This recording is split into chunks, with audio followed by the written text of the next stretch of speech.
Bueno, buenas tardes a todos. Muchísimas gracias por vuestra asistencia. Yo soy Juan Manuel Carrasco, de aquí de la Fundación Cajasol. Quiero dar la bienvenida, al mundo de la salud cordobesa, a representantes de los colegios profesionales y a instituciones. Bueno, pues deciros que la Fundación Cajasol Monte, tú ya lo sabes, está abierta a que sea una ágora de conocimiento, de divulgación, y yo creo que hacemos un buen tándem en el Hospital Reina Sofía y nosotros. Ya el año pasado tuvimos algunas jornadas sobre cardiología y sobre la prevención del cáncer de próstata. Y este tema que nos propone el hospital, pues creemos que es súper interesante, y ya veis la unidad de ictus del hospital, la afluencia de público que ha venido a escucharos. Yo les doy la palabra a la moderadora para que empiecen. Hay varias mesas redondas y son súper interesantes. Muchas gracias. Bueno, buenas tardes a todos. Es un placer estar aquí con ustedes hoy. Y quiero agradecer la invitación a la Fundación Cajasol y darle la enhorabuena por la iniciativa y el compromiso en intentar mejorar la salud de la población. Gracias a los directivos por su asistencia y por su apoyo. Me llamo María José Álvarez Soria, soy neuróloga de la unidad de ictus del Reina Sofía, y me acompañan compañeros de trabajo, Roberto Valverde Moyano, que es neurólogo de la unidad de ictus del Hospital Reina Sofía.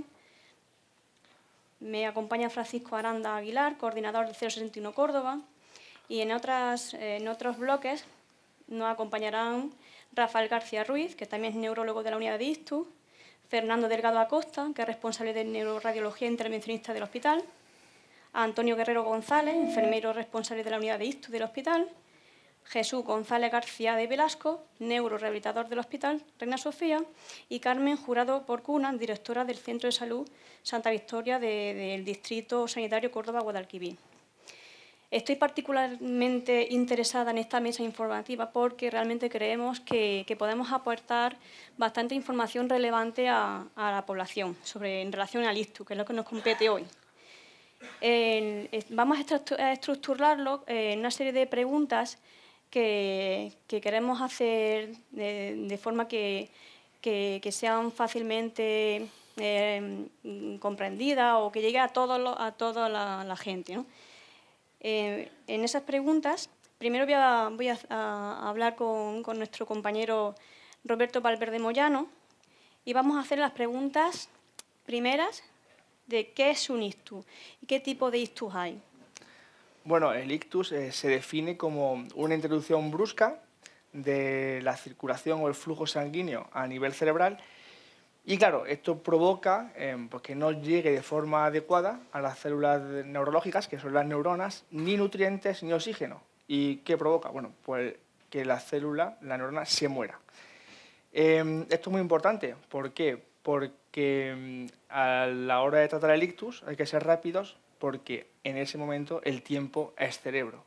Si vemos el tipo de mecanismo de lesión a nivel cerebral, tenemos dos tipos. El ictus isquémico o infarto cerebral es el más frecuente, el que vamos a hacer hincapié hoy, y representa cerca del 90% del total de los ictus. Y consiste o se produce cuando un trombo o un coágulo pues obstruye un vaso del cerebro. Es decir, no llega bien sangre del cerebro porque un vaso se ocluye por un trombo o un coágulo. Pero también hay un 10% de ictus que son los ictus hemorrágicos, es decir, una hemorragia cerebral. Y claro, se produce cuando la pared de la arteria o de la vena se rompe y derrama sangre o sale sangre del vaso hacia el cerebro. El daño de ese tejido cerebral se produce por compresión. Claro, este evento está orientado al ictus isquémico, que es el que podemos tratar de forma urgente y con tratamiento eficaz y seguro. Si nos centramos en este ictus isquémico y atendemos a la causa, bueno, podemos diferenciar el ictus isquémico aterotrombótico, es decir, por arteriosclerosis, que son placas de colesterol, placas de ateroma, que favorece la formación de trombos y obstruyen el vaso.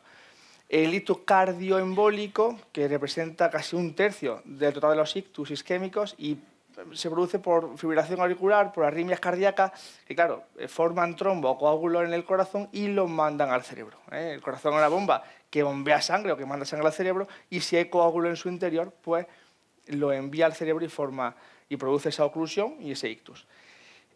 También hay otras formas poco frecuentes, por ejemplo, pues, trombosis de las venas del cerebro y también roturas parciales de la pared de la arteria del cerebro, que son disecciones. Esos son los tipos de ictus más frecuentes y yo creo que el ictus isquémico, que es el infarto cerebral, es donde tenemos que centrarnos hoy para tratarlo, porque sí, en ese tipo de ictus el tiempo al cerebro y si se ataca pronto, pues se puede recuperar.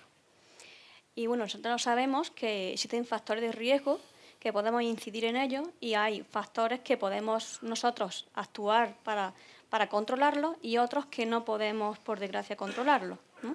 ¿Qué factores son los que nosotros podemos modificar? Bueno, dentro de los factores de riesgo modificables, pues tenemos los factores de riesgo cardiovascular, ampliamente conocidos por todos, hipertensión, colesterol alto, diabetes, sobre todo el sedentarismo, que va asociado a la obesidad, y hábitos tóxicos, sobre todo y fundamentalmente el tabaco. Hay que incidir en primaria, en la prevención. El tabaco es uno de los factores que más incide a la hora de afectar a nivel cerebral y sobre todo en ictus. Y el consumo de alcohol y drogas, ¿no? Esos son los factores de riesgo modificables. Luego hay otros que son no modificables, es decir, la edad. Bueno, pues a partir de 55 años el riesgo de padecer un ictus es muy alto. De hecho, cada década que pasa a partir de los 55 se duplica el riesgo. Luego, a nivel de género, bueno, pues el hombre tiene más riesgo de padecer un ictus, pero a partir de los 80 años se invierte esa probabilidad porque la mujer tiene más esperanza de vida. Siempre la mujer vive más años y yo creo que mejor también. Y luego tenemos otros factores de riesgo que son la población, no me gusta hablar de razas, pero la población, por ejemplo, afroamericana o latina, sí tiene más probabilidad de padecer un ictus. Y luego también, como no, pues los antecedentes familiares, es decir, enfermedades genéticas, pues, herencia de enfermedades de la coagulación y predisposición genética. Tiene más probabilidad de padecer un ictus un paciente que tiene en su familia varios familiares con ictus que otro que no, ¿no? La genética influye mucho y la hora de, sobre todo, enfermedades congénitas de la coagulación que favorece la formación de trombos, que al final son los que construyen la arteria. Y como bien has dicho, la rapidez en la actuación, eso hace que nos salven neuronas, que no se, cuanto más rápido actuemos, mejor porque menos neuronas se mueren, ¿no? Entonces, ¿qué síntomas de alarma tú transmitirías a la población para que ellos sepan? Y esto realmente enlaza ahora con mi compañero Francisco Aranda. ¿Qué síntomas de alarma podemos decir a la población que estén pendientes porque me pasa esto, me está dando un ictus? Mira, hace un par de años hubo una campaña publicitaria que intentaba, bueno, el objetivo era concienciar y sensibilizar a la población de la importancia del tiempo en el ictus.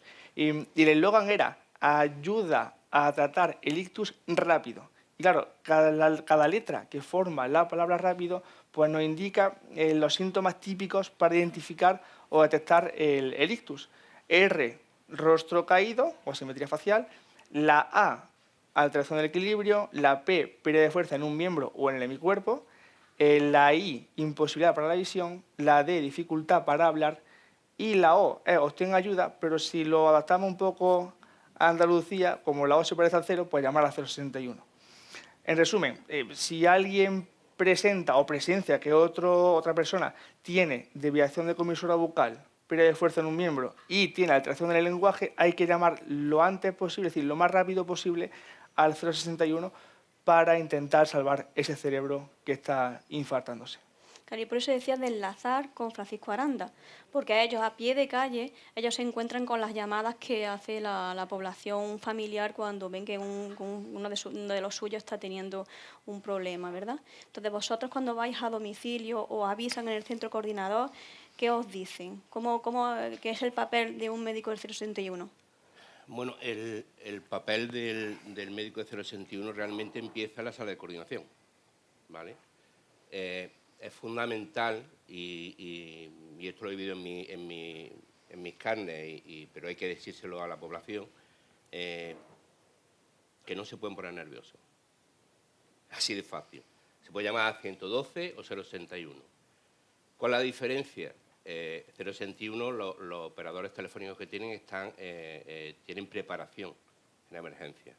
Además tenemos un cuestionario telefónico específico para ictus, que salta como un pantallazo y le dice al operador, oye, estamos ante un posible código ISTU, lanza al equipo 061. Entonces, cuando nosotros vamos al domicilio, le van a hacer una serie de preguntas que son fundamentales. Si es alguien, un familiar tuyo, es un hijo, una madre, un padre, es normal que nos pongamos nerviosos, pero habrá que saber dónde vamos. Si identificamos al paciente, es fundamental. ¿Por qué? Pues si identificamos al paciente, el médico que va en la UBI móvil ya puede desplegar su historia clínica. Puede ver antecedentes, puede ver si tiene alergias medicamentosas, cualquier tipo de cuestión. ¿Vale? Eso es ser inequívoco en el nombre del paciente y estas cuestiones. Una vez que el médico del equipo llega al domicilio, ¿qué es lo primero que hace? Primero el riesgo vital. Si ese paciente está con unas convulsiones, está ahogándose, tal, primero tratamos de salvar la vida del paciente, ¿no? Si eso no es así, ¿se trata de un ISTU o no se trata de un ISTU? Tenemos herramientas porque hay patologías que nosotros le llamamos MIMIC. Vamos a decir que son simuladores de ictus, ¿vale? Entonces tenemos que comprobar que realmente se trata de un ISTU o no se trata de un ISTU. Por eso tenemos analíticas sanguíneas, tenemos ecógrafos, tenemos una serie de cuestiones que nos ayudan a decir, oye, pues sí, esto se trata de un ISTU. Y ahora, ¿esto se trata de un ISTU? Sí, pero ¿es un código ISTU o no un código ISTU? Eso se tiene una serie de protocolos y una serie de reglas que todos están consensuadas y que en caso de que sea afirmativo, llamaremos al neurólogo vascular y diremos, oye, aquí tenemos un código ISTU, le daremos los datos del paciente, ¿para qué? Para que estén preparados cuando llegamos nosotros al hospital. Más o menos les decimos el tiempo estimado de nuestra llegada. ¿Qué más hace el equipo de 061? Pues realmente nosotros somos un equipo, ¿no?, de técnico, enfermero o enfermera y médico, ¿no? Pues mientras vamos hacia el hospital, comenzamos con una neuroprotección que también está protocolizada y que lo que consiste en llevar al paciente de la forma más adecuada para que ellos, neurólogos, neuroradiólogos y tal, puedan hacer el tratamiento definitivo en las mejores condiciones, sin tener que demorar en ese tratamiento porque nosotros ya prevemos lo que se tiene que hacer antes de la llegada del paciente al hospital. Efectivamente, No sé si somos los eslabones de una cadena, al fin y al cabo. El paciente tiene que mantener la calma, lo que intenta decir Paco, tiene que mantener la calma, decir con toda tranquilidad la que se puede en ese momento, pero cuanto más claridad nos digan los síntomas que está teniendo ese familiar, ese paciente, más claramente a ellos les queda claro que sí, que ese familiar está viendo un ictus. Para ellos resulta muy intuitivo y mandar rápidamente a una ambulancia. Ellos nos prealertan al hospital, de forma que se hace todo como la labor en una cadena, se hace todo súper rápido. Y eso es lo que interesa cuando un paciente está teniendo un ictus. ¿Vale? ¿Correcto? Bueno. Si queréis vamos pasando al siguiente bloque y luego ya pasamos a las preguntas al final. ¿Os parece que hagamos preguntas al final? Pasamos, si queréis, al siguiente bloque. Muchas gracias, Roberto y Francisco. Muy bien. En esta ocasión me acompaña Antonio, Fernando y Rafael. Bueno, como ya nos han explicado, nos imaginemos la situación de que el 061 ya nos ha prealertado, ya tenemos el paciente que va de camino al hospital, ya los neurólogos sabemos que viene ese paciente para atenderlo lo más rápido posible. Entonces, una vez que ya el paciente llega al hospital, en esa fase aguda, ¿cuál es el papel del neurólogo y qué tratamiento le podemos ofrecer al paciente en cuanto llega? Bueno, pues en primer lugar, los neurólogos empezamos incluso un poquito antes de que llegue el paciente al hospital. Los compañeros del 061 nos han alertado porque además es la mejor manera de que el paciente venga al hospital, por los motivos que ya ha comentado el doctor Aranda. Pero cuando nosotros ya somos avisados, lo primero que hacemos es comprobar ciertas cosas en la historia clínica del paciente. Tenemos sus datos y vemos pues, si ese paciente cuenta algo que nos ha faltado, porque los familiares muchas veces se ponen nerviosos en el momento en el que los compañeros del 061 lo están valorando y a lo mejor olvidan detalles que luego nosotros podemos ver en la historia clínica del paciente. Vamos pidiendo pruebas, vamos avisando a los compañeros de radiología que van reservando la sala del TAC, vamos pidiendo la analítica y en cuanto llegan los compañeros que ya nos traen la sangre extraída, pues se cursa esa analítica y ya tenemos los datos de una manera pues, preferente. Y en cuanto llega el paciente, siempre que podemos, se espera el paciente en la puerta del hospital, si no directamente en el TAC, y se le hace una exploración clínica, confirmamos que realmente la sospecha es de un ictus, y se realiza esa prueba, se realiza el TAC. En el TAC estamos con los compañeros de radiología que nos informan esas imágenes, nos verifican si efectivamente hay alguna lesión ya en el TAC, si hay sangre, si hay un ictus isquémico, que es cuando se cierra una arteria y falta el riego en el cerebro, o si hay un cierre de una arteria y podemos hacer algunos de los tratamientos que son los que están disponibles ahora. Esto ha cambiado, estos tratamientos que tenemos ahora para el ictus han cambiado cómo se ve el ictus, cómo se percibe en los últimos 15, 20 años, ¿no? Hace 15 o 20 años, cuando hablábamos de un ictus, se veía como algo que, bueno, le ha dado un ictus, cuando llegue al hospital, pues ya se le va a dar una aspirina, si es que iba el paciente al hospital, pero en los últimos 15 años primero apareció una medicación que permitía disolver ese coágulo que está cerrando la circulación en los ictus que llamamos isquémicos, que son los que falta el riego porque una arteria se cierra.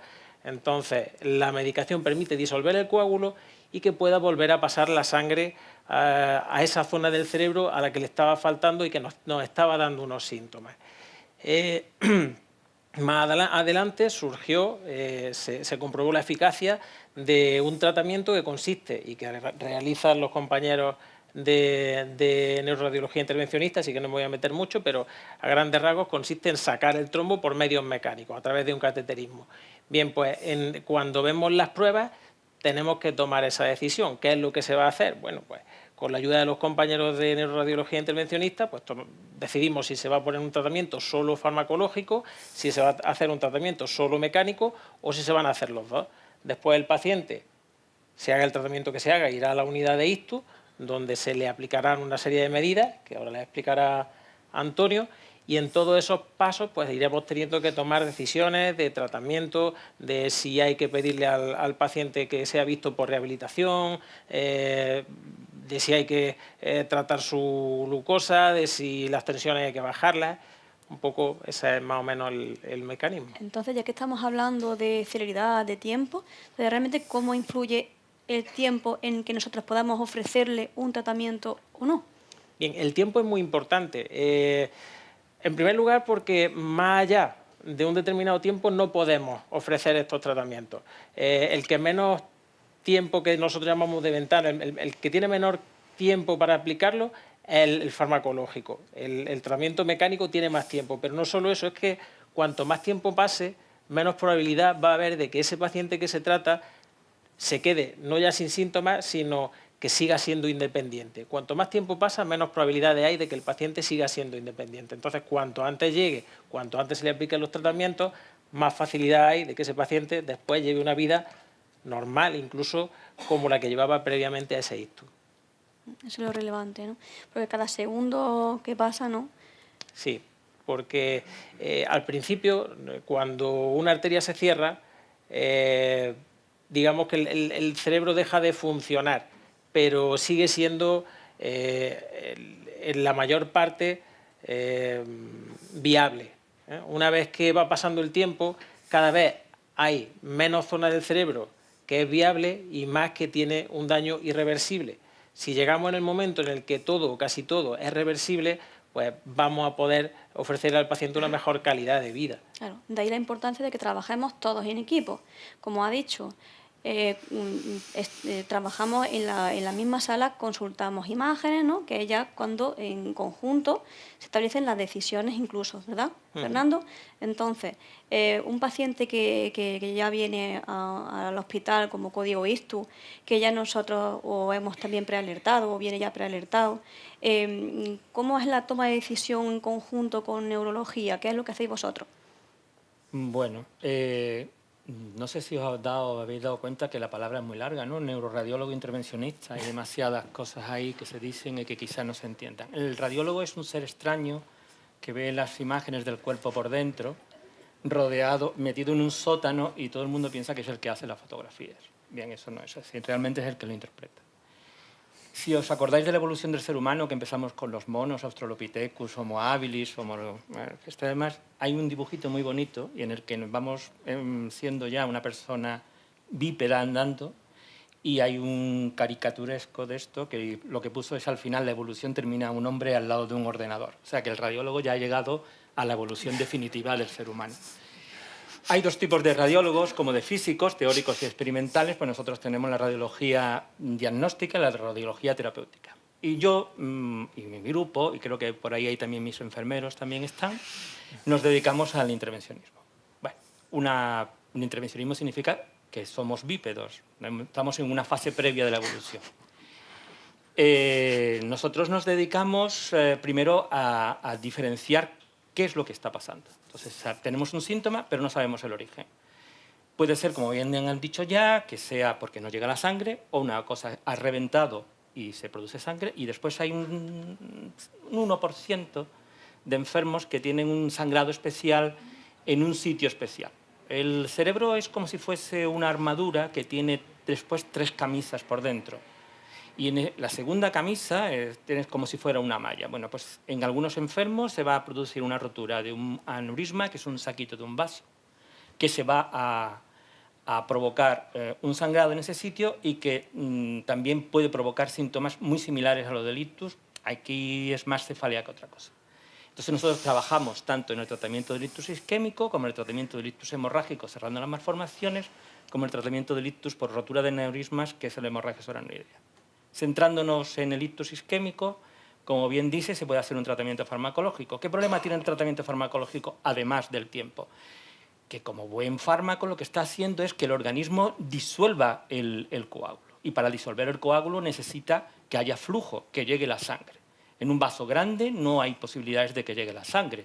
Lo que se está produciendo es una destrucción de las proteínas, se va a intentar eliminar el coágulo, pero llega un momento en que ya las enzimas y las proteínas no pueden funcionar porque la sangre no llega. Esto no pasa en un coágulo pequeñito. En un coágulo pequeñito, los vasos que están alrededor son capaces de ir mandando sangre de nuevo para intentar romper el coágulo. Por lo tanto, nosotros vamos a tratar fundamentalmente a los ictus isquémicos de oclusión de gran vaso, que evidentemente cuanto más grande sea el vaso, peor es la evolución clínica si lo dejamos al azar. Y nosotros somos algo parecido a una empresa de estas desatascadoras, ¿vale?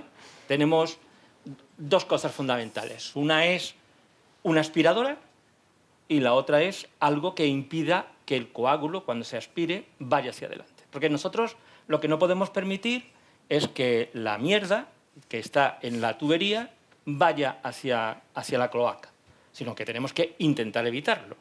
Para ello lo que hacemos es, cogemos un catéter, el catéter lo pinchamos una arteria, la arteria de los toreros, la arteria femoral, sale un poco de sangre, metemos un alambrito y ese alambrito nos guía para meter un tubo de plástico. Por dentro de ese tubo de plástico metemos un tubo que va a llegar al sitio donde está la oclusión. Y en ese punto cogemos y conectamos con una jeringa de aspiración para empezar a aspirar y ponemos un filtro para que los coágulos no se vayan distales. Lo hacemos 1, 2 o 3 veces. Los resultados finales, pues no todo en la vida, depende mucho de cómo se encuentra el enfermo al principio y de cómo se encuentran los vasos para que nosotros podamos navegar y llegar a ellos. Pero alrededor de entre el 55 y el 65% de los enfermos que consideramos adecuados conseguimos que vuelvan a tener una vida independiente. Por cierto, decía Bertolt Brecht que no desgraciado de aquel país que necesitaba héroes. Ahora tenemos unos héroes que cuidan a los enfermos que se han quedado y que no hemos visto que sean independientes. Una cuestión que es muy dura y que yo siempre que puedo intento incidir en que hay que cuidar al cuidador. Es tremendo el esfuerzo que hay que hacer, sobre todo se le suelen cargar generalmente heroínas y en nuestra sociedad avanzada no debería pasar así, pero pasa. Después de todo esto, es verdad que nosotros tenemos también señales de alarma. No están dentro del código ictus, pero lo podemos poner como si fuera el proceso ictus. Nosotros también tenemos nuestra angina de pecho, nuestra sensación, ha pasado algo. ¿Qué nos pasa con el ictus? El ictus no duele, no tienes una sensación de emergencia, no tienes una sensación de que pasa nada, sino que, mira, no muevo la mano, o mira, tengo la cara que la tengo desviada, o, vamos, yo he tenido una parálisis facial y me di cuenta a los 3 días. Porque cuando bebía se me caía el líquido, ¿sabes? Y soy médico, pero yo no me miro en el espejo, la verdad. Bueno, entonces, claro, ¿qué podemos ver? Podemos buscar después si tiene un problema cardiológico, entonces se lo dejamos al cardiólogo, pero puede tener un problema también en el cuello, en el vaso que va hacia el cerebro. Y eso lo debemos de tratar intentando aumentar el flujo que va hacia el cerebro, colocando una prótesis, lo que la gente llama un muelle, pero en este bien en el corazón, lo colocamos dentro del servicio. Entonces estoy hablando para nada. No sé. No me digas que todo lo que he dicho no se ha escuchado. No se ha grabado. Bueno, no tendrá que empezar desde el principio, ¿no? Lo ha apagado usted, el micro. Va. Si hay alguien que no se ha enterado de algo, pues tenemos las preguntas después. ¿Y qué hacemos después de una vez que hemos hecho el proceso ictus? Pues tenemos también que valorar cómo se va a quedar el paciente. Porque cuando yo salgo y le explico al paciente, mira, hemos hecho esto, hemos hecho no sé cuánto, creo que va a quedar bien, la siguiente pregunta que me hacen siempre es ¿cómo se va a quedar? Y yo siempre le digo lo mismo, pues tenemos que hacer un TAC mañana. Y eso también lo valoramos nosotros. Y bueno, creo que me he enrollado mucho. Y una vez que hemos hecho estos tratamientos, evidentemente hace falta unos cuidados especiales que hacemos, es decir, todos los pacientes que se han aplicado estos tratamientos van a una unidad de ictus. Entonces, ahí es donde hacemos una vigilancia muy estrecha porque hace falta un control muy riguroso. Entonces, Antonio, nuestro enfermero de la unidad de ictus, nos va a explicar qué control, o sea, qué factores vamos a ir controlando y de con cuánta frecuencia es la exhaustividad del manejo de esos pacientes en la unidad de ictus. Bueno, buenas tardes. Quiero hacer un inciso que se viene ya repitiendo en cada una de las intervenciones y es la urgencia de esta patología. Vemos con mucha frecuencia que las personas que notan que les falla la fuerza en el brazo se acuestan a dormir y muchas veces los despiertan los familiares muchas horas después, viendo que no se levantan, cuando ya no se pueden hacer muchos tratamientos de los que se aplican. Entonces es importante incidir en eso, en la premura de este tipo de patologías. Y otra cuestión también, que lo han comentado desde el 061, es que se llamen a los servicios de emergencia. ¿Por qué? Porque ellos ya desde el momento cero empiezan a ver qué paciente es, qué es lo que puede tener, qué factores de riesgo manejan, y hay muchas veces que las familias no hacen esto y montan a los pacientes en el coche. Cuando llegan a urgencias tienen que hacer un triaje de ese paciente y se está perdiendo tiempo. Entonces, los servicios de emergencia preavisan al hospital, preavisan a nuestros médicos que tienen un número concreto para avisarles que viene un paciente con un posible código ictus y se evita toda la espera. Pasan directamente, no pasan ni por urgencias ni nada, pasan directamente a la sala de TAC. O sea, se está ahorrando un montón de tiempo, ¿no? Cada 15 minutos se ahorra un 4% de muerte, un 4% de empeoramiento y un 4% de secuelas que quedan después del ictus. Se hacen el TAC, si tienen que pasar a la sala de trombectomía con los radiólogos, van para allá directamente, y si no, vienen a nosotros con la indicación del médico si se tiene que hacer el tratamiento que el doctor García ha hablado, que son la fibrinolisis, que son unos fármacos, como él ha dicho, que tratan de disolver los coágulos, siempre en la ventana de tiempo, que por eso es tan importante que a la menor sospecha de síntomas, que no se avergüence nadie porque avisa a una unidad del 061 para que le digan después, no, mire usted no está teniendo un ictus, está teniendo otra cosa, pero ¿y si es un ictus? Importante Entonces, eso, Antonio. es Importante. muy importante. Bueno, cuando un paciente llega a nuestra unidad, el médico nos indica, el neurólogo que haya de guardia o el que esté de turno, nos indica qué es lo que tenemos que hacer. Si quieren que se hagan tratamientos fibrinolíticos, pues preparamos la medicación, tenemos muy buenas cifras de tiempo en la preparación y se aplican. Estas unidades nuestras, quisiera describirlas un poquito antes de empezar a decir todas las cuestiones de qué constantes tomamos y qué hacemos. Son unas unidades que tienen una evidencia científica 1A. Esto quiere decir que son unas unidades muy especializadas y que son muy beneficiosas para este tipo de pacientes. Nosotros, la unidad nuestra dispone de 6 camas.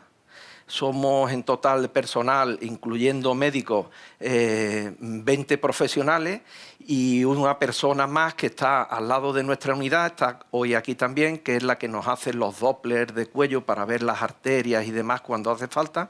Y en total seríamos en la unidad 21 personas, asistenciales 20 y esta persona, pues que por decirlo así, es como una especie de consulta externa anexa a nosotros, que se hacen también imágenes por ecografía del cuello sobre todo y del interior de la cabeza, ¿no? La unidad nuestra, este tipo de unidades se manejan con pocos recursos, no son unas unidades que tengan un aparataje muy complicado, ni cosas muy exclusivas, ni nada, son muy simples. Lo único que pasa es que el personal es muy especializado. Entonces, nosotros cuando nos llegan, dependiendo del tipo de patología que venga o qué es lo que se le hace al paciente, pues se monitoriza en doble sentido, monitorización por aparataje y monitorización de constantes. Dependiendo de lo que sea, como estoy comentando, pues nosotros tomamos constantes, pues por ejemplo en una fibrinolisis, a lo largo del día, pues no sé si podrá llevar alrededor de 100 o 100 y pico tomas de constantes, porque en un principio tenemos nuestras 2 primeras horas de la fibrinolisis con constantes cada 15 minutos. Constantes, nosotros llamamos constantes a ver una frecuencia cardíaca, ver una frecuencia respiratoria, una toma de tensiones, tomas de saturación de oxígeno en arterias, que es la cantidad de oxígeno que llevan las arterias, y valoración del dolor. Es muy importante el dolor. Eso, aparte de todo eso, como están conectados con unos cables, tenemos una monitorización electrocardiográfica continua durante todo el ingreso que se queda registrada. Concretamente, como estaba comentando, durante la fibrinolisis son 2 horas cada 15 minutos, después pasamos 6 horas cada media hora las constantes y después pasan el resto de las 18 horas a constantes cada hora.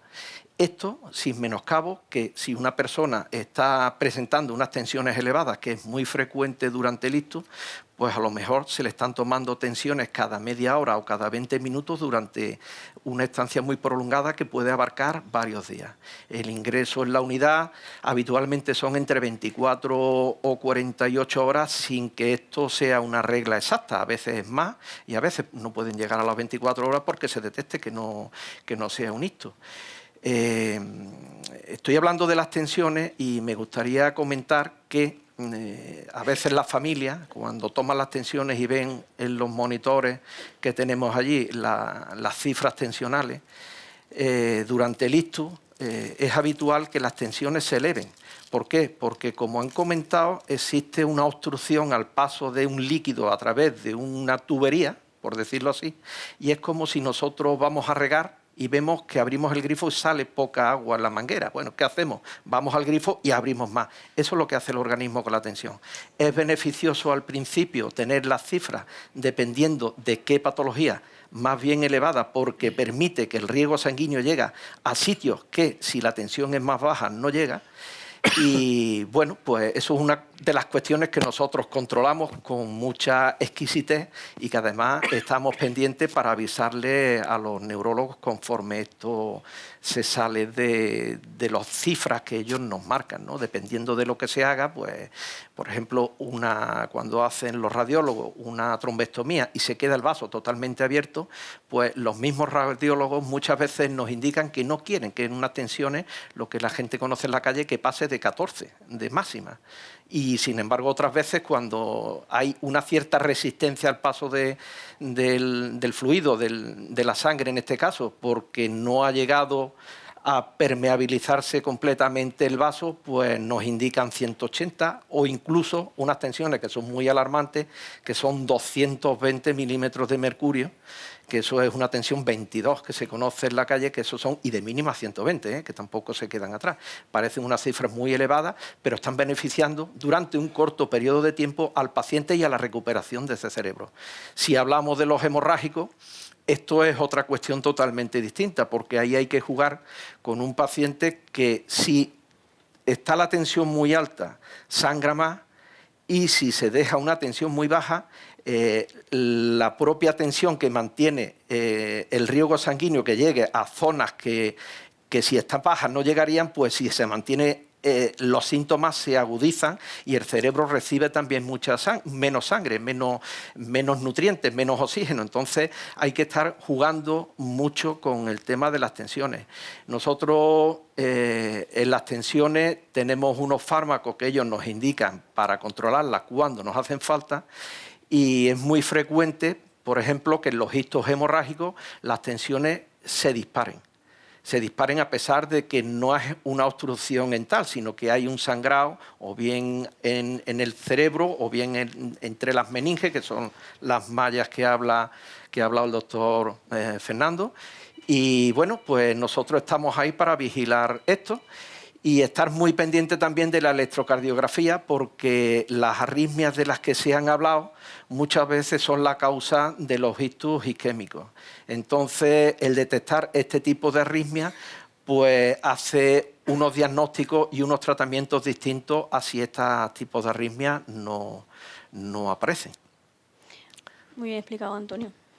De hecho, ya respondió a esa pregunta de la importancia en el pronóstico del paciente en el manejo de las unidades de ictus. ¿Por qué? Porque tenemos unos márgenes, ¿no? Unos márgenes de control de tensiones objetivos que nosotros decimos que es distinto, depende si estamos en el día 1 de ingresos, si estamos en el día 2, vamos cambiando según los objetivos diarios para intentar preservar el mayor tejido cerebral que podamos. Eso está... Para esa finalidad está así estructurado. Entonces, bueno, yo creo que muchas gracias a los tres. Muchas de nada. Y pasamos al tercer bloque. Y el último bloque veremos la importancia de la rehabilitación y el papel que es esencial de atención primaria. Entonces nos acompaña Carmen Jurado, de nuevo Roberto Valverde y el compañero de rehabilitación Jesús González. Que Jesús, una vez que estamos en el hospital, que ha acontecido ese ictus, explícanos la relevancia realmente y las necesidades que puede tener un paciente que ha sufrido un ictus. Bueno, en primer lugar decir, buenas tardes, que el ictus es la primera causa de discapacidad en el adulto, en los países desarrollados, ¿no? Y la segunda causa de demencia. Entonces está demostrado, el objetivo de la rehabilitación en estos pacientes es reducir los déficits neurológicos que se han instaurado después del ictus, prevenir complicaciones que se pueden presentar en las fases iniciales, y hay que intentar que el paciente consiga la máxima autonomía funcional y reintegrarlos en su ambiente familiar, social y, en caso de que esté en edad laboral, en su trabajo. Las guías de práctica clínica dicen que hay que empezar lo antes posible el tratamiento de rehabilitación. Nosotros lo que hacemos en el hospital es subimos a planta, valorar al paciente una vez que está estabilizado, y inmediatamente se establecen unos objetivos, ¿no?, específicos, se consensúan con los compañeros de fisioterapia y de logopedia para iniciar en breve ese tratamiento. El tratamiento se va a iniciar en menos de 24 horas, durante el ingreso se estará tratando y al alta debe haber una continuidad del mismo. Debe haber una buena coordinación entre el ámbito hospitalario y el ambulatorio para que ese paciente continúe el tratamiento según la evolución que lleve y continúe el control por parte del equipo de rehabilitación. Por tanto, lo importante según la guía es empezar pronto, que sea continuo, y siempre basándonos en unos objetivos que tenemos que establecer para ver, según el tipo de daño, qué podemos recuperar en ese paciente, porque nos podemos encontrar pacientes con pérdida de movilidad, que puede ser completa, con una alteración del lenguaje. Hay pacientes que no hablan, hay pacientes que no comprenden, lo cual complica un poquito el pronóstico, y luego hay pacientes incluso que no tragan. Pues si tenemos esas 3 áreas afectadas, pues tendríamos que empezar tanto con fisioterapia como con logopedia. Y como digo, tiene que ser lo más rápido posible y continuar mientras el paciente siga mejorando. Lo iremos reevaluando. Una vez que se vaya de alta, recibirá revisiones en las consultas y el equipo que lo trata junto con el médico también se reúne y va revisando el caso de cada uno de los pacientes, si se están alcanzando los objetivos y si hay algún tipo de complicación que haya que tratar, o si podemos plantear nuevos objetivos funcionales porque se han conseguido los iniciales. Es importante también en todo este proceso que la familia ayude. La familia debe incorporarse, digamos, en el tratamiento, porque el paciente está mucho tiempo también en casa y en casa debe trabajar bastante. Entonces encontramos diferencias muchas veces porque hay pacientes que viven solos, no tienen ningún apoyo familiar, y la evolución se ve también influenciada por este tipo de ausencia de la familia, ¿no? Por lo tanto, yo creo que como es el proceso que más discapacidad va a producir en un adulto en un país como el nuestro, pues supone un reto. Y además, el tema del aumento de la incidencia de ictus ha hecho que en estos últimos años el número de ictus que llegan a los servicios de rehabilitación se ha aumentado de manera bestial, ¿no? Hay población más envejecida, como ha dicho el doctor Valverde, el riesgo de ictus aumenta a partir de los 55 años, según avance la edad, y además la supervivencia, gracias a Dios, ha mejorado por los tratamientos hechos en las fases agudas, ¿no? Por tanto, nos encontramos muchísimos más pacientes que requieren del servicio de rehabilitación. Y eso es un reto que tenemos que solventar. Porque a largo plazo, imagino que hay muchos pacientes que necesitan continuar con terapia. Los pacientes una vez que se van de alta del hospital, la mayor parte de los pacientes que van a domicilio luego deben continuar de manera ambulatoria el tratamiento, y esa continuidad debe ser revisada, como he comentado antes, por el médico y por los profesionales que están haciendo ese tratamiento, viendo si cumplen los objetivos que se habían pactado previamente y si podemos establecer nuevos objetivos. Es importante también, aparte del apoyo familiar, comentar el tema de las asociaciones de pacientes, que son asociaciones en las cuales hay familiares, hay pacientes que han sufrido ictus y hay profesionales sanitarios, y a la larga son un buen apoyo para que cualquier paciente pueda seguir teniendo una actividad, ¿no? Porque es muy importante que nunca dejen de tener actividad, porque pueden perder parte del beneficio que han logrado en esos primeros meses que han estado tratándose. Claro, porque, por así decirlo de una forma sencilla, las neuronas de alrededor del área afectada intentan cumplir la función de la afectada, y al relajarse de terapias cree que la han vuelto a repetir el ictus cuando realmente ha sido por un desuso de esa las neuronas, se produce un proceso, se le llama el cerebro dinámico. Las neuronas alrededor de la lesión se produce como un crecimiento rápido de dichas neuronas y aumentan las conexiones, no solo se llama la neuroplasticidad, y se intenta en cierto modo en esas áreas y en áreas del hemisferio contralateral suplir la función que se ha perdido. Claro, siempre eso depende mucho de la extensión del daño y por supuesto, de cómo esté ese cerebro. No es lo mismo un cerebro con 50 años que un cerebro con 80 años. Entonces eso es importante. Importancia a largo plazo, y las asociaciones, el apoyo de las asociaciones de pacientes son muy importantes. Bueno, ahora a continuación con Carmen. A ver, una vez que nosotros damos de alta a un paciente, en la continuidad de cuidados al alta, ese cambio que tienen que vivir en cuanto a hábitos, tienen que cambiar su forma de sus tratamientos, tienen que adaptarse. Entonces se someten a un cambio y una continuidad asistencial por parte también de atención primaria, ¿correcto? Sí. Entonces, ¿cómo es la continuación? A ver, en atención primaria tenemos varias cosas a tener en cuenta. Por un lado, lo que sería el equipo de atención al paciente, que no solo sería el médico y su enfermero o enfermera de cupo, sino que también hay otro profesional muy importante, que es la enfermera gestora de casos. ¿Por qué? Porque cuando un paciente es dado de alta hay que hacer una valoración de su estado funcional, que lo hace sobre todo enfermería y de su estado psicológico. Hay que hacer una revisión de la conciliación del tratamiento que previamente se hace al alta, con el fin de que la familia y el paciente, en el caso de que tenga capacidad, pues sea consciente del tratamiento que tiene que seguir desde el punto de vista farmacológico. Pero, y luego la enfermera gestora de casos lo que va a facilitar es que para ese informe final que hacemos, médico y enfermero, pues facilitarle aquellos apoyos que pueda necesitar, tanto pues, a nivel de alimentación, a nivel de adaptación de la vivienda, a nivel de apoyo de ortesis, etcétera. Pero también nos vamos a encargar de apoyar a esa figura que es tan importante, que son los cuidadores y, sobre todo, en nuestro ámbito, como bien ha dicho Fernando, las cuidadoras, porque son las personas que se van a cargar de todo ese peso de apoyo hacia el paciente y que van a necesitar también de mucho de nuestro respaldo. Y aquí ya también la atención primaria tiene un papel fundamental, que sería el principio y el final de todo este proceso, que es la prevención. Una vez que le ha dado el ictus, nosotros funcionamos en una prevención secundaria. ¿En qué consiste? Quiere decir que vamos a incidir en todos aquellos factores modificables, como los que explicó aquí el doctor Valverde, y que vamos a ser muchísimo más, digamos, más pesados, ¿no? Mayor control de la tensión, mayor control de la alimentación, del peso, de la glucemia, ayudarle si no ha dejado de fumar, etcétera.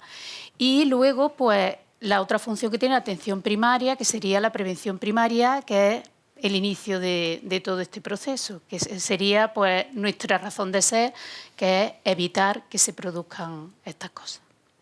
Entonces ya, Roberto, para terminar, entonces, ¿es importante que la población se conciencie de modificar los hábitos?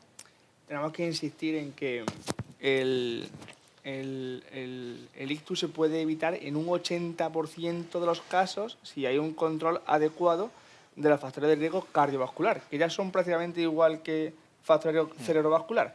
Es decir, si hacemos un control de la cifra de tensión, de los niveles de colesterol, cuanto más bajo mejor, y de los niveles de azúcar en diabéticos, y no consumimos tóxicos y tenemos una vida saludable con ejercicio físico, pues podemos evitar hasta el 80% de los ictus. Y hay que tener en cuenta, como bien ha dicho Jesús, que es la primera causa de discapacidad grave en el adulto, pero que es que sigue siendo la primera causa de muerte en la mujer en España. Y las mujeres de lo que se mueren en nuestro país es de ictus. Y si se pueden evitar, pues tenemos que hacer hincapié en que no solamente atención primaria, no rehabilitación, neurología vascular, 061 que lo lleva al hospital lo antes posible, sino que el paciente, si se controla y se cuida, puede evitar que tenga un ictus en un futuro. Y una vez que ocurre un ictus, los criterios, la rigurosidad del control de esos factores es mucho más intenso que previamente. Claro, porque partimos de un cerebro dañado, de una arteria afectada. Entonces ya puede ser que el ictus que pueda repetir sea más grave, con más secuelas, incluso con mayor mortalidad.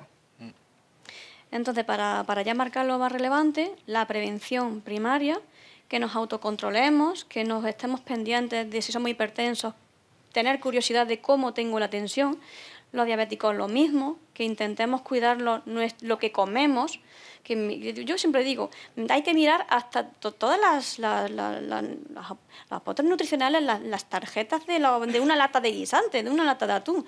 Todas esas cosas parecen una tontería, pero todo lleva sal, muchas cosas llevan edulcorantes, que cuidemos todo lo que nos metemos en el cuerpo, porque eso es lo que nos va a hacer que nos estemos castigando, aunque parezcan que nos vendan cosas muy sanas.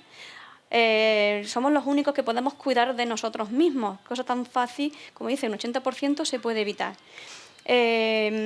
Cuando detectemos que algo no va bien, la importancia de atención primaria, que es nuestro primer eslabón, para que consultemos si tenemos dudas. Oye, me estoy viendo que llevo unos días con la tensión en 16, esto no es normal, preguntarle, porque estamos evitando un futuro, ¿vale? En segundo lugar, los síntomas de alarma, como dice también Antonio y mis compañeros del 61, no nos tienen que dar vergüenza. Yo creo que estoy teniendo algo. avisar. Que luego no es, pues no es, pero ¿y si es? ¿Vale? No nos acostemos a decir, a ver si se me pasa. No, eso lo vemos mucho en el hospital y luego cuando van, ya van tarde. Entonces no podemos hacer las cosas que estamos diciendo.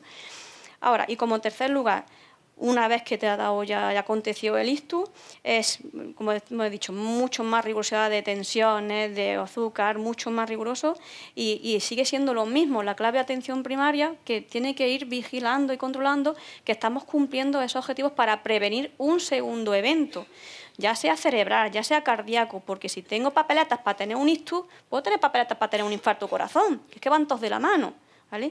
Entonces, eso es lo que realmente queríamos transmitir. Queremos transmitir, bueno, como decía uno de mis profesores de la facultad, realmente los médicos lo primero que tenemos que hacer es prevenir. Después curar, pero lo primero es prevenir. Y concienciando a la población es una forma de educación que todo tiene unos cimientos, unas bases. Y tenemos que saber cada vez más información. Es que no lo sabían, no. Cada vez más información y me pueden decir que a lo mejor no han querido ver. Tenía muchas veces una venta porque es más fácil fumar que plantearme o dejar de fumar. Pero hoy en día la gente tiene información y hay que querer hacerlo, ¿vale? Entonces, bueno, eso queríamos transmitir así, de esta manera. Así que muchas gracias por haber venido y espero que...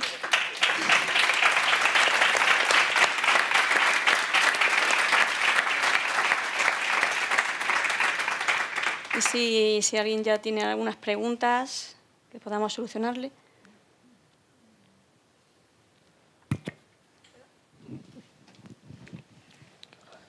Puede estar dirigido a todos mis compañeros, ¿eh? La pregunta difícil es a María José, No, que ¿eh? modera. Yo tengo un Rafa. Perdón, buenas tardes. ¿Se oye? Sí. Yo quisiera hacer dos preguntas, a ver si la primera me saca de una duda. Yo tengo un infarto de miocardio desde hace 24 años y un infarto y un ictus desde hace 5 años. A mí me detectó el ictus precisamente en el momento que me estaba dando un familiar que es Policía Nacional. En el momento de verme me dice, tío, te está dando un ictus, llamó al 061 y en minutos estaba yo metido en una ambulancia. Creo recordar inconscientemente de que incluso en la misma ambulancia me hicieron la incisión en la ingle y esta es una cosa que yo tengo en duda, si es viable o es posible que fuera así o no. Lo que sí recuerdo es que entré directamente a quirófano y me extrajeron el coágulo, como ya le he explicado antes los doctores, y la verdad no me quedaron secuelas ninguna de ningún tipo. La pregunta ¿es posible que eso que yo pienso que se me hizo en la ambulancia fuese posible o hay que esperar a llegar a quirófano para hacer la incisión en la femoral para ir más preparado?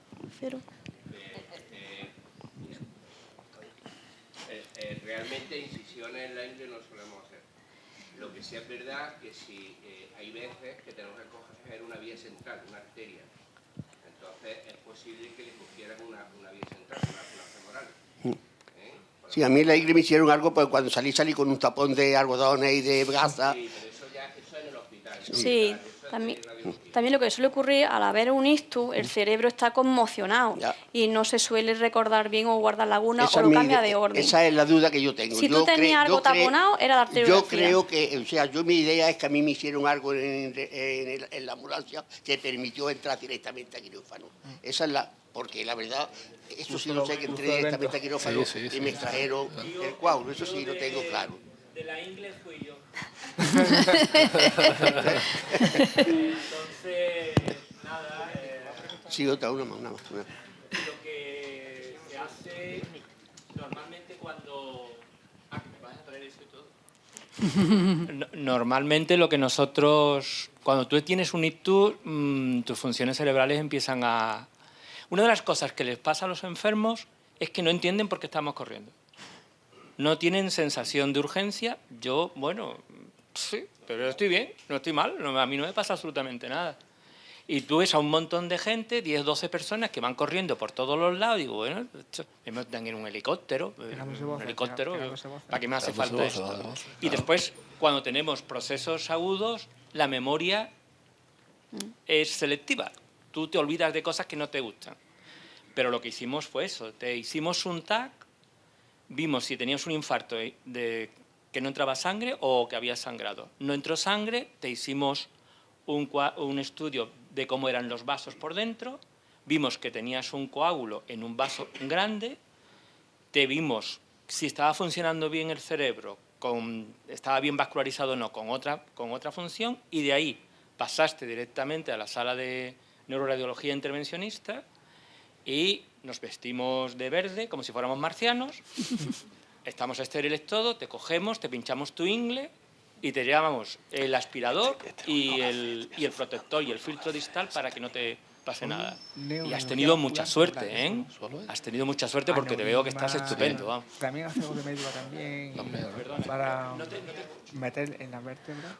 También lo hace. ¿También lo hace? La radiología, todo que sea columna. Sí.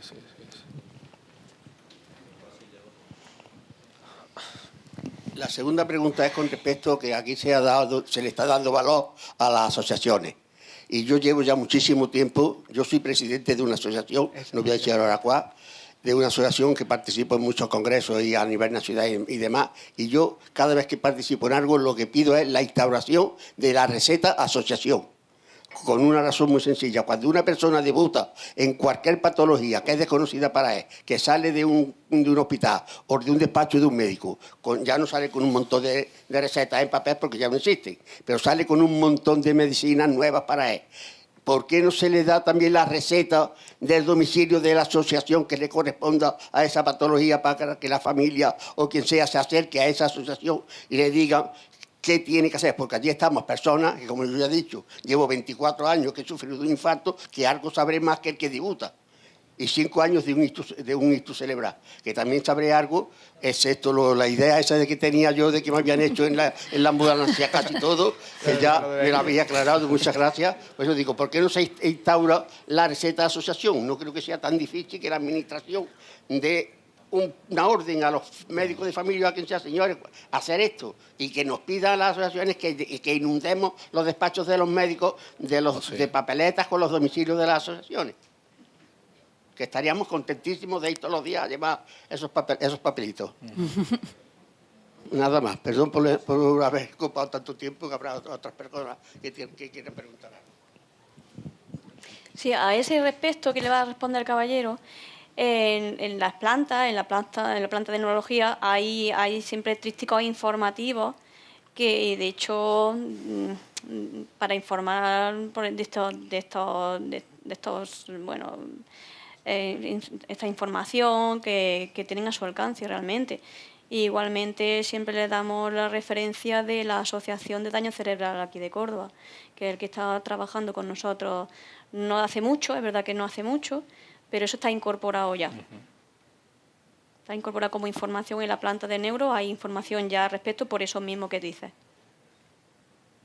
No quiero traer polémica, pero yo he vivido recientemente, hace unos días, he pedido en un centro de salud permiso para dejar unos papeles, unos típicos de eso, y me han dicho, eso tengo yo que consultarlo con el director del distrito sanitario, que se dio una circunstancia que dos días después de esta consulta, el que estaba se fue y no sé si llevará ahora uno nuevo para que yo personalmente vaya a solicitarle al director del distrito sanitario, que tiene la oficina en Castilla del Pino, para que a mí me autorice a llevar a los centros de salud una difusión de unos talleres, de unas cosas que vamos a hacer desde mi asociación. O sea, que no es tan fácil dejar documentación de las asociaciones en los centros de salud y en los centros hospitalarios. No es tan fácil para eso.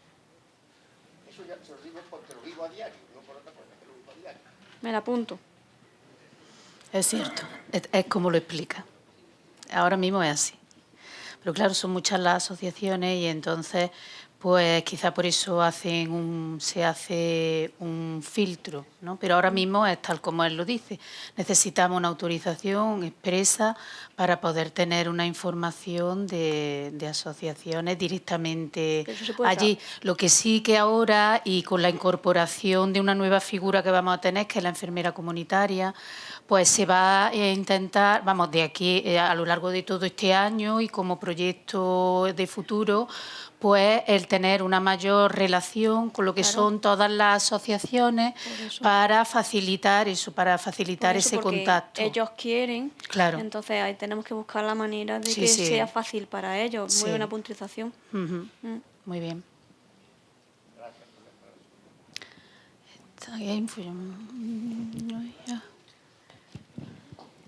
Mi pregunta...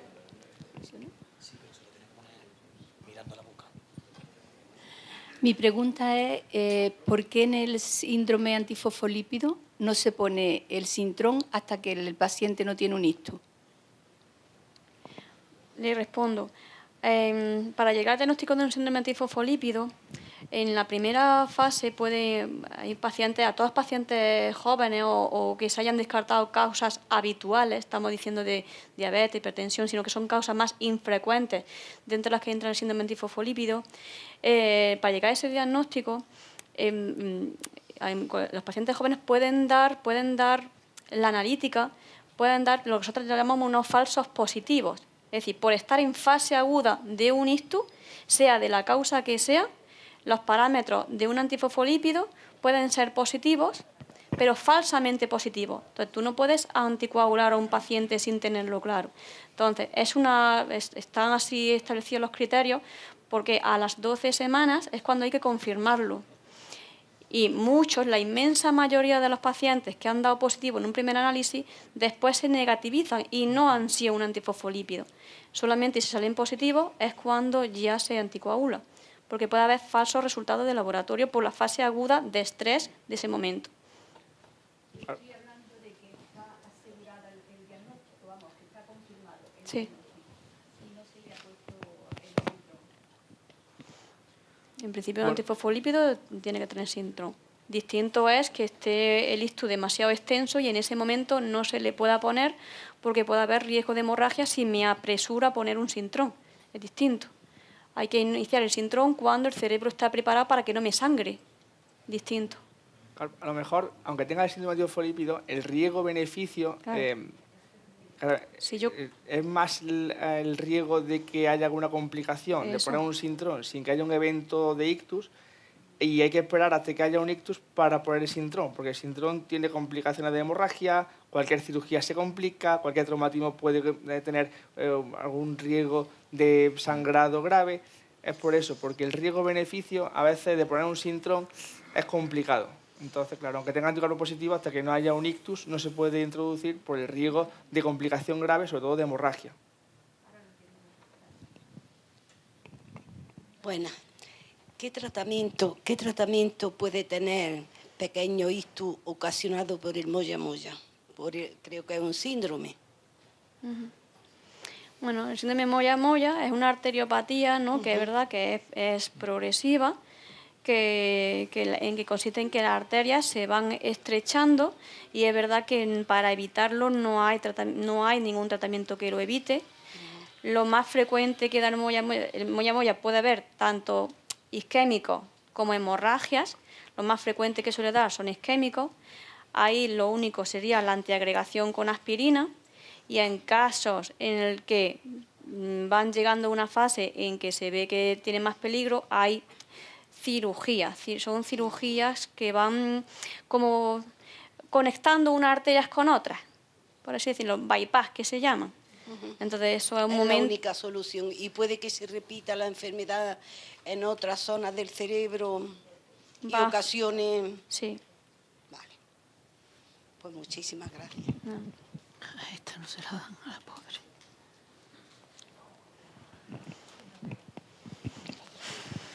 Buenas. Yo sí voy a decir quién soy. Soy Antonio Galindo, presidente de Daño Cerebral Córdoba. Y solamente quería hacer una puntualización. Cuando habéis hablado del tema de la rehabilitación, en la sociedad hay un pequeño equívoco. Y cuando se habla de rehabilitación solamente se piensa en fisioterapia, en fisioterapeuta, ¿no? Y yo creo que había que trabajar de alguna forma que las personas entiendan que la rehabilitación no solamente es fisio, sino que es muy importante el logopeda y la figura del neuropsicólogo, que ahora mismo pues, no lo tenemos recogido en la cartera de servicios de la Seguridad Social, pero es súper importante, ¿no? Bueno, yo tengo problemas de movilidad, yo soy un fisioterapeuta, pero a mí me preocupa más no el que tener que usar una muleta, sino el no saber usar la muleta. Y eso es una de las cosas que hay que puntualizar mucho.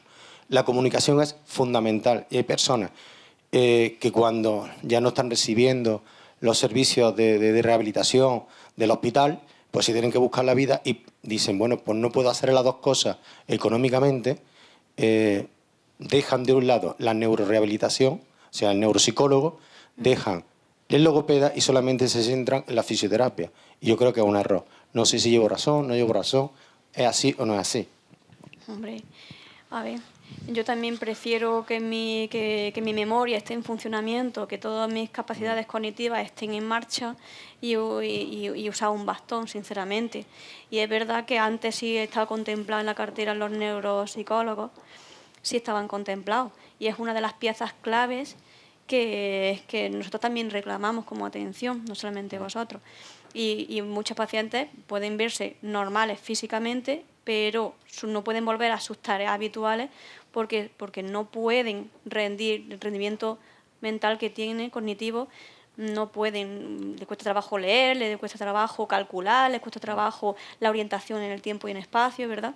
Eso es fundamental, ¿qué te voy a decir? Eso es importantísimo, claro que sí. De hecho, en otros países, en Francia, por ejemplo, en Europa, para reconocer a un centro como centro de ictus, requieren de forma imprescindible un neuropsicólogo. Si no es que no lo acreditan como centro de ictus. No unidad, sino centro, que es más amplio y con más prestigio y más recursos. O sea, que lo exigen como algo primordial para autorizar o acreditar a un hospital como centro de ictus. En otros países, aquí en España, la verdad es que vamos un poquito, no un poquito, sino muy atrás a la hora de tratar el ictus. No el ictus, sino muchas patologías, ¿no?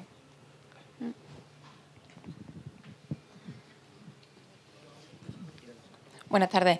En primer lugar, agradeceros a todos la ponencia porque ha sido súper interesante. Yo vengo del Colegio Oficial de Psicología y también trabajo como neuropsicóloga, como mi compañero.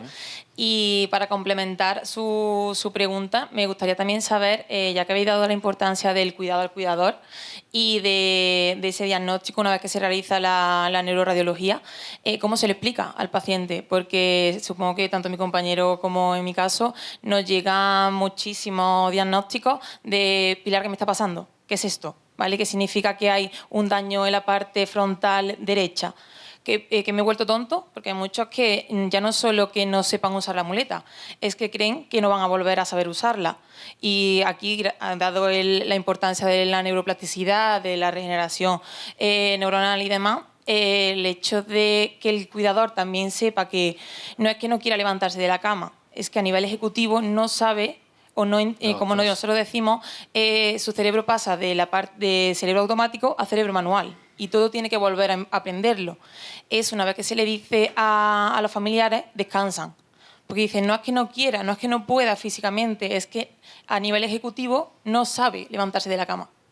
Por eso es un poco saber cómo devolvéis la información a nivel cognitivo a la familia. Pues en la fase aguda es un poco difícil que puedan asumir un cambio tan brusco que ha ocurrido en su vida. Se encuentran de la noche a la mañana que todo ha cambiado un giro 360 grados. Entonces, en esos pocos días hay familiares que sí, que ellos son más reactivos, más receptivos, por decirlo así, y sí pueden comprender, pero tanto paciente como familiar están en shock.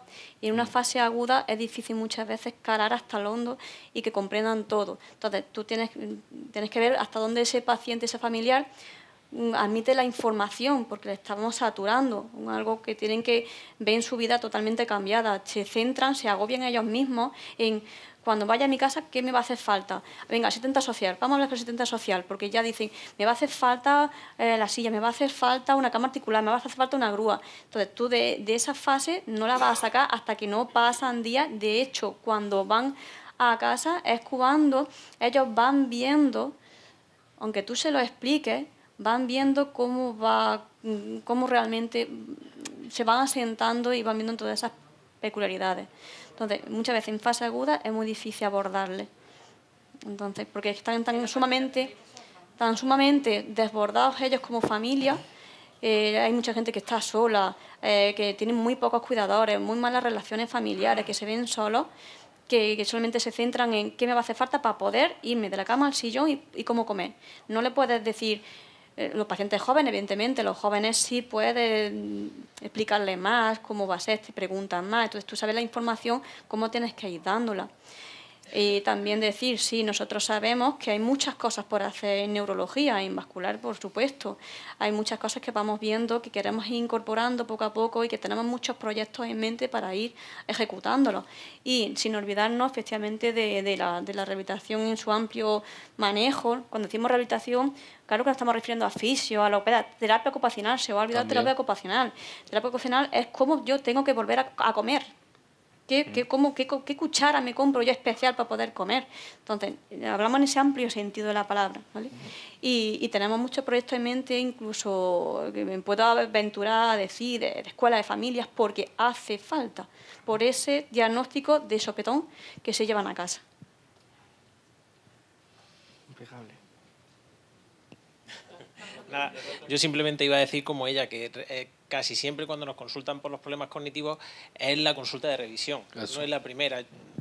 La primera, cuando se van de alta, se dan cuenta del problema físico, del problema del habla, pero no se dan cuenta de esas cosas que van necesitando en el momento que están en casa y en su día a día. A la vuelta es cuando un paciente que se ha ido diciéndote que estaba estupendamente, que no tenía síntomas, es cuando vuelve diciéndote que le falla la memoria, por ejemplo, ¿no? Y luego, respecto al problema de la neuropsicología en Andalucía, imagino que como psicólogos pues sabéis que ahí también hay un problema legal, no sé, que tampoco permite desarrollar la neuropsicología en los hospitales públicos de una manera como se hace en otras comunidades, a lo mejor, ¿no?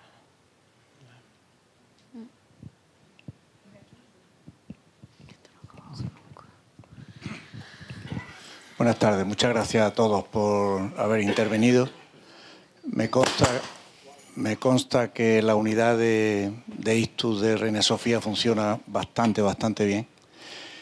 Y me ha llamado la atención que todos los profesionales que han intervenido han hecho hincapié en el tiempo, que el tiempo sea lo más breve posible entre que el paciente se da cuenta de que está teniendo un ictus o la persona que esté al lado y recibir la ayuda. Da la casualidad de que hoy mismo, esta misma mañana, en Radio Córdoba, ha habido un programa informativo hablando varios usuarios, varias personas, referente al mal servicio que estamos acusando nosotros aquí en Córdoba con respecto a las ambulancias.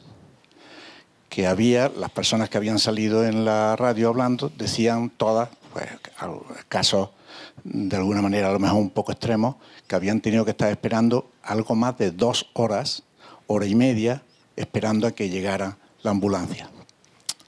Como todos han hecho hincapié en que es muy importante ese tiempo de llegar, por un lado, pregunto si son ustedes conscientes de esas deficiencias de ese servicio concreto.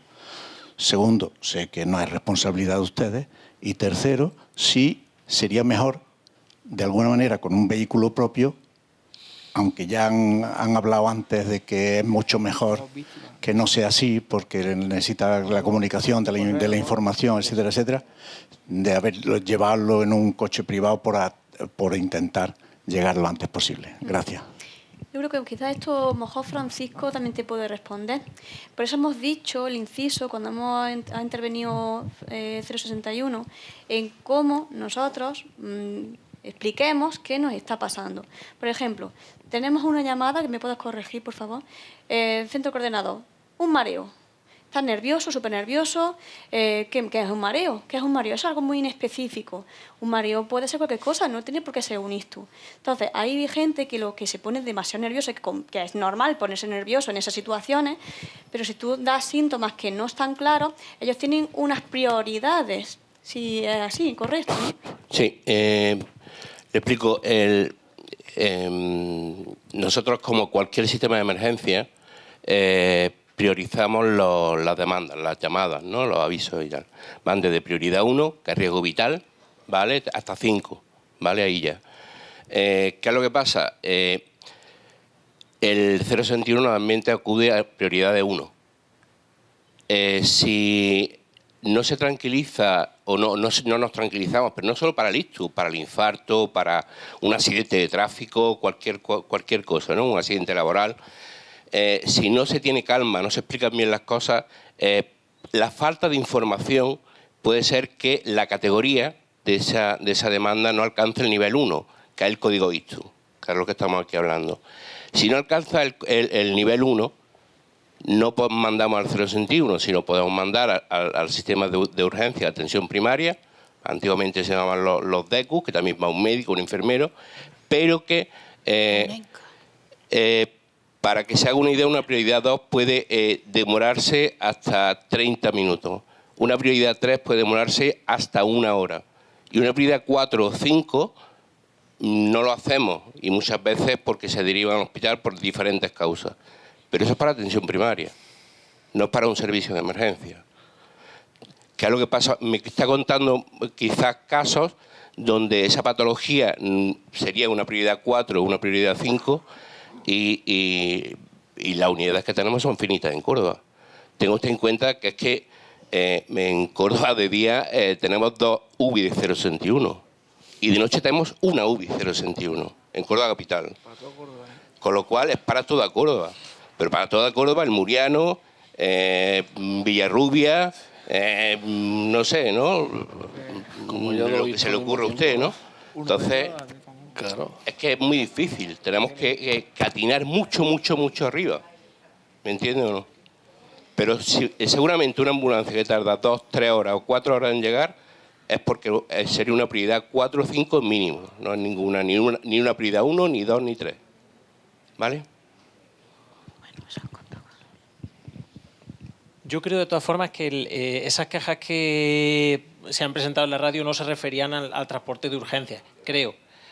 Y por otra parte, a la segunda pregunta de si no es mejor llevarlo con el coche, yo creo que hemos intentado antes arriba explicarlo, y el paciente que viene a través del 061 no es solo ya que venga más rápido, es que viene controlado. Es un paciente que si tiene la tensión alta se le ha tratado, que si tiene la saturación de oxígeno baja se le ha puesto oxígeno. Es un paciente que si está vomitando se le han tratado esos vómitos. Es un paciente del que ya se saben antecedentes, se sabe la situación clínica y del que además nos preavisan a nosotros y nosotros a los radiólogos. Y por lo tanto en el hospital todo va a ser más rápido y mejor dirigido. ¿Vale?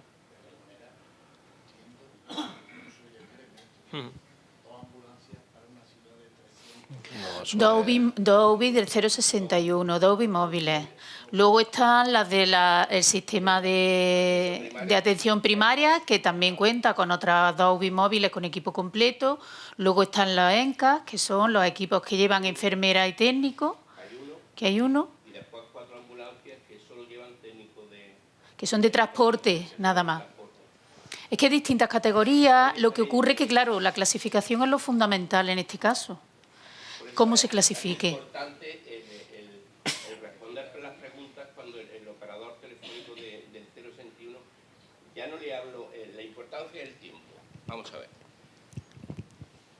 No se ha dicho aquí, pero es que cada minuto que pasa, cuando tiene un ictus isquémico, se pierden 2 millones de neuronas. Cada 15 minutos que se pasa, que hemos hablado del deterioro cognitivo, pues tiene un mes menos de esperanza de vida y un mes menos de tener un cerebro sin deterioro cognitivo. El tiempo es fundamental, claro que es fundamental. Y cuanto antes este señor le haga la raja en la ingle o a ellos le hagan la de esta, más neuronas vamos a salvar, ¿no? Y para eso estamos esos de naranja, que van como locos por ahí, ¿vale? Bueno, los azulillos. También.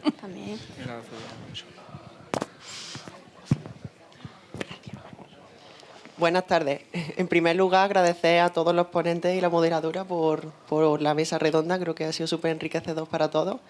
No me atrevía mucho a hacer esta pregunta, pero viendo que se ha tratado este tema por otros, que han preguntado también otras personas, pues me atrevo un poco a lanzar para el área de rehabilitación. Porque yo soy músico, pero tengo la sanidad muy de cerca. Mis padres son ambos profesionales de la salud. Y me he formado también en musicoterapia. Entonces, no sé si aquí, porque sé que vamos un poquito más retrasados que en otras comunidades y especialmente en otros países donde ya está totalmente regulada, Pero me gustaría preguntar si en algún momento me he quedado con dos cosas claves de esa intervención, de la importancia de trabajar en conjunto el equipo interdisciplinar y con la importancia de cuidar al cuidador también, incorporarlo dentro de la rehabilitación, ¿no? Para ayudar al propio paciente, que en muchas de esas ocasiones es su familiar. Entonces, no sé si se ha escuchado o me gustaría preguntarnos si en algún momento se ha planteado incorporar a un musicoterapeuta dentro del equipo interdisciplinar, y cuando me refiero a musicoterapia no me refiero a la labor que con mucha empatía, ¿no?, hacen músicos de venir a tocar en muchas ocasiones, ¿no?, a los hospitales y demás, sino me refiero realmente al uso de la música como instrumento para cumplir unos objetivos terapéuticos por un profesional formado en el entorno, y además específicamente en el entorno de la motricidad y de pacientes neurológicos. Se han hecho muchos estudios muy rigurosos que han reportado beneficios pues, bastante significativos.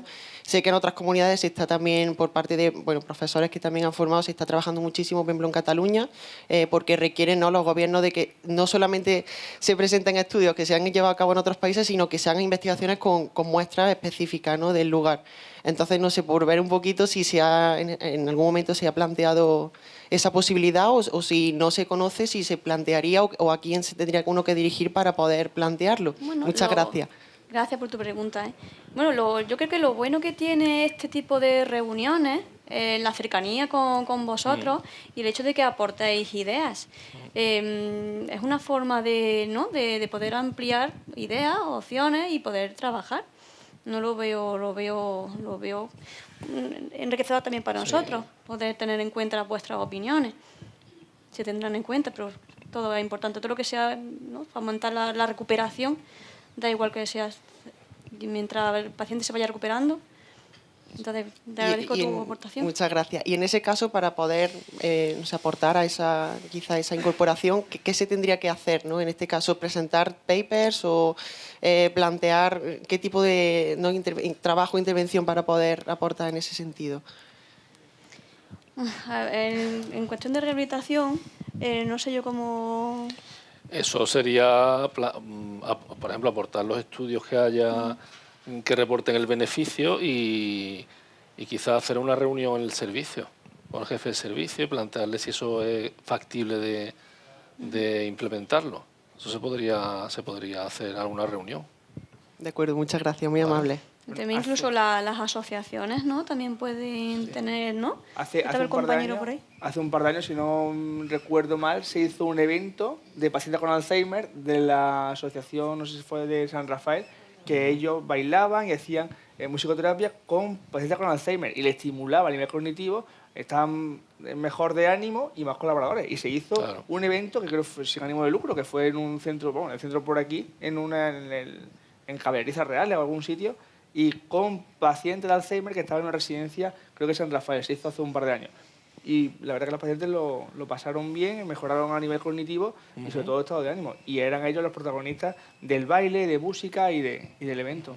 Se hizo además tenemos la suerte de que en este país tenemos a la doctora Melissa Mercadal Brotons, que se formó en Estados Unidos y ha publicado y ya está especializada precisamente en el área de las demencias y todo el área de neurología, y tiene muchos estudios publicados muy, muy esperanzadores. Entonces, por eso de ahí un poco mi pregunta, pero muchas gracias por la respuesta.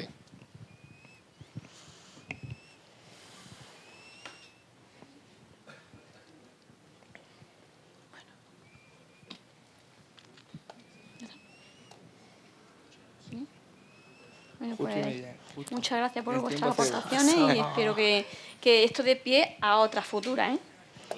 Muy bien.